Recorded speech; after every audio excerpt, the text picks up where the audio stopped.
परमात्मने नमः। श्री रामचरितमानस बालकांड आगे। यदि मूर्ख मनुष्य ज्ञान के अभिमान से इस प्रकार होड़ करते हैं तो वे कल्प भर के लिए नरक में पड़ते हैं। भला कहीं जीव भी ईश्वर के समान सर्वथा स्वतंत्र हो सकता है? गंगा जल से भी बनाई हुई मदिरा को जानकर संत लोग कभी उसका पान नहीं करते, पर वही गंगा जी में मिल जाने पर जैसे पवित्र हो जाती है, ईश्वर और जीव में भी वैसा ही भेद है। शिव जी सहज ही समर्थ हैं, क्योंकि वे भगवान हैं, इसलिए इस विवाह में सब प्रकार कल्याण है। परंतु महादेव जी की आराधना बड़ी कठिन है, फिर भी कलेश तप करने से वे बहुत जल्द संतुष्ट हो जाते हैं। यदि तुम्हारी कन्या तप करे तो त्रिपुरारी महादेव जी होनहार को मिटा सकते हैं। यद्यपि संसार में वर अनेक हैं, पर इसके लिए शिव जी को छोड़कर दूसरा वर नहीं है।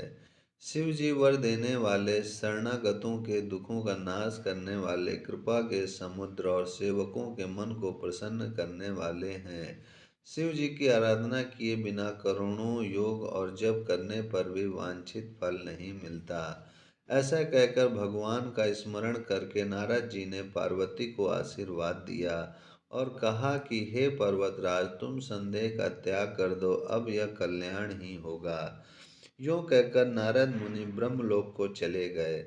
अब आगे जो चरित्र हुआ उसे सुनो। पति को एकांत में पाकर मैना ने कहा, हे नाथ, मैंने मुनि के वचनों का अर्थ नहीं समझा। जो हमारी कन्या के अनुकूल घर वर और कुल उत्तम हो तो विवाह कीजिए, नहीं तो लड़की चाहे कुमारी ही रहे। मैं अयोग्य वर के साथ विवाह नहीं करना चाहती, क्योंकि हे स्वामिन, पार्वती मुझको प्राणों के समान प्यारी है। यदि पार्वती के योग वर न मिले तो सब लोग कहेंगे कि पर्वत स्वभाव से ही जड़ मूर्ख होते हैं। हे स्वामी, इस बात को विचार कर ही विवाह कीजिएगा, जिसमें फिर पीछे हृदय में संताप न हो। इस प्रकार कहकर मैना पति के चरणों पर मस्तक रखकर गिर पड़ी।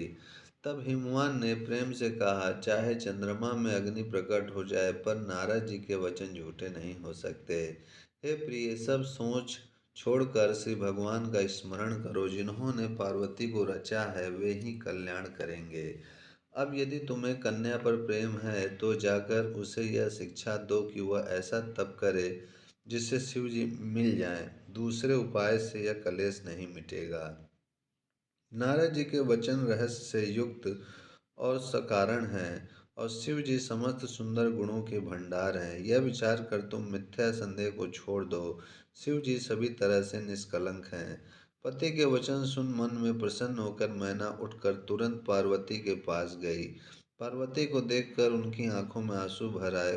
उसे स्नेह के साथ गोद में बैठा लिया, फिर बार बार उसे हृदय से लगाने लगी। प्रेम से मैना का गला भर आया, कुछ कहा नहीं जाता। जगत जननी भवानी जी तो सर्वज्ञ ठहरी। माता के मन की दशा को जानकर वे माता को सुख देने वाली कोमल वाणी से बोली, माँ सुन, मैं तुझे सुनाती हूँ। मैंने ऐसा स्वप्न देखा है कि मुझे एक सुंदर गौरवर्ण श्रेष्ठ ब्राह्मण ने ऐसा उपदेश दिया है। हे पार्वती, नारद जी ने जो कहा है उसे सत्य समझकर तू जाकर तप कर। फिर यह बात तेरे माता पिता को भी अच्छी लगी है। तप सुख देने वाला और दुख दोष का नाश करने वाला है। तप के बल से ही ब्रह्मा संसार को रचते हैं, और तप के बल से ही विष्णु सारे जगत का पालन करते हैं। तप के बल से ही शंभु रुद्र रूप से जगत का संहार करते हैं, और तप के बल से ही शेष जी पृथ्वी का भार धारण करते हैं। हे भवानी, सारी सृष्टि तप के ही आधार पर है। ऐसा जी में जानकर तू जाकर तप कर। यह बात सुनकर माता को बड़ा अचरज हुआ, और उसने हिमवान को बुलाकर वह स्वप्न सुनाया। माता पिता को बहुत तरह से समझाकर बड़े हर्ष के साथ पार्वती जी तप करने के लिए चलीं। प्यारे कुटुंबी पिता और माता सब व्याकुल हो गए। किसी के मुंह से बात नहीं निकलती। तब वेद शिरा मुनि ने आकर सबको समझा कर कहा। पार्वती जी की महिमा सुनकर सबको समाधान हो गया। प्राणपति शिव जी के चरणों को हृदय में धारण करके पार्वती जी वन में जाकर तप करने लगीं। पार्वती जी का अत्यंत सुकुमार शरीर तप के योग्य नहीं था, तो भी पति के चरणों का स्मरण करके उन्होंने सब भोगों को त्यज दिया। स्वामी के चरणों में नित्य नया अनुराग उत्पन्न होने लगा और तप में ऐसा मन लगा कि शरीर की सारी सुध बिसर गई। 1000 वर्ष तक उन्होंने मूल और फल खाए, फिर 100 वर्ष साग खाकर बिताए। कुछ दिन जल और वायु का भोजन किया और फिर कुछ दिन कठोर उपवास किए। जो बेलपत्र सूखकर पृथ्वी पर गिरते थे, 3000 वर्ष तक उन्हीं को खाया।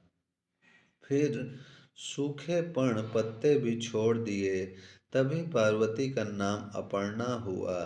तब से उमा का शरीर क्षीण देखकर आकाश से गंभीर ब्रह्मवाणी हुई। हे पर्वत राज की कुमारी, सुन, तेरा मनोरथ सफल हुआ। तू अब सारे असह कलेशों को, कठिन तप को त्याग दे। अब तुझे शिव जी मिलेंगे। हे भवानी, धीर मुनि और ज्ञानी बहुत हुए हैं, पर ऐसा कठोर तप किसी ने नहीं किया। अब तो इस श्रेष्ठ ब्रह्मा की वाणी को सदा सत्य और निरंतर पवित्र जानकर अपने हृदय में धारण कर। जब तेरे पिता बुलाने को आवें, तब हट छोड़कर घर चली जाना, और जब तुम्हें सप्त ऋषि मिले तब इस वाणी को ठीक समझना। इस प्रकार आकाश से कही हुई ब्रह्मा की वाणी को सुनते ही पार्वती जी प्रसन्न हो गईं और हर्ष के मारे उनका शरीर पुलकित हो गया। याज्ञवल्क्य जी भारद्वाज जी से बोले कि मैंने पार्वती का सुंदर चरित्र सुनाया, अब शिव जी का सुहावना चरित्र सुनो। ओम शांति शांति शांति।